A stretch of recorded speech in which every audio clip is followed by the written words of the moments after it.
Authorities in Belgium are investigating an orphanage for abducting and trafficking children from the Democratic Republic of Congo. The children are said to have been taken to Belgium and adopted by families who were told that they were orphans. Now it emerges that the parents of those children, one of them you see behind me, are alive and never gave up their children. Two Belgian journalists uncovered the scandal. In the village of Gemena, 800 kilometers north of the capital, Kinshasa, they found the biological parents of some of the children. My guest today is one of the two journalists that uncovered the scandal. Kurt Verteliers joins me now from our studio in the Belgian capital, Brussels. Welcome to DW Africa, Kurt. How were these children taken from their parents in the Democratic Republic of Congo? And how did they then land up in Belgium? Well, we've discovered that there were at least two ways of taking these kids. First, you had some kind of holiday, sent on a holiday that they kind of fixed for the kids, going from Gemena, the north of Congo, to Kinshasa. That was one way. Parents were eager to send their kids on this holiday because it was one chance in a lifetime. That was one thing. And second way of getting these kids in the orphanage was plain kidnapping, going on the road with a bicycle or with a motorbike, and kidnapping the kids that the orphanage needed. Right. Kurt, some of the families that you visited in the Democratic Republic of Congo, these people have, for the last 3 years, if I'm not mistaken, been under the impression that their children had died. And so you pitched up and told them that their children were alive. I mean, just tell us about that moment when you broke this news to them. And what have they been going through over the last few years? Well, they at the moment we've found these people. They were absolutely unaware of what happened to their kids, if they were dead or alive, where they were.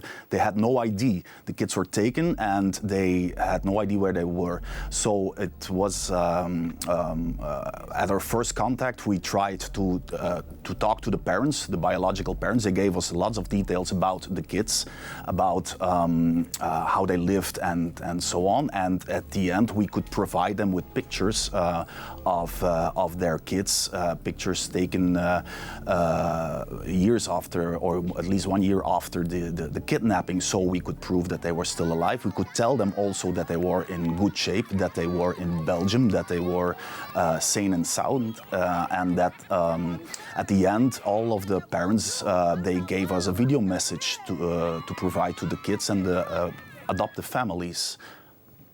And it needs no explanation that, of course, in all of the village, everybody was very happy to know, to have news about the kids, and that, of course, that they were not dead and that they were still alive. Yes. Right. Kurt, just tell us about how you and your colleague came to uncovering the story.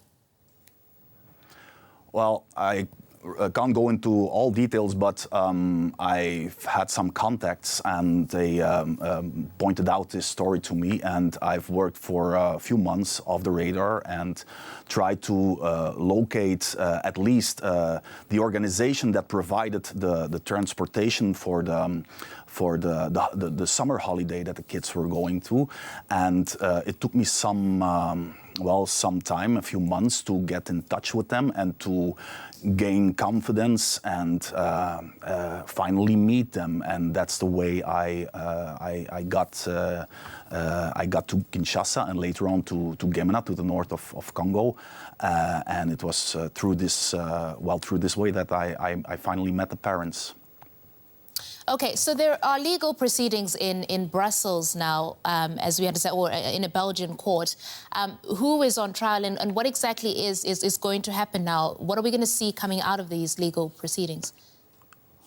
Well, as far as I know right now, the federal prosecutor is trying to close down the affair, the file, and they have found so far evidence for at least 5 of these kidnappings. They have DNA matches with the parents that we found in Congo and the kids that are in Belgium.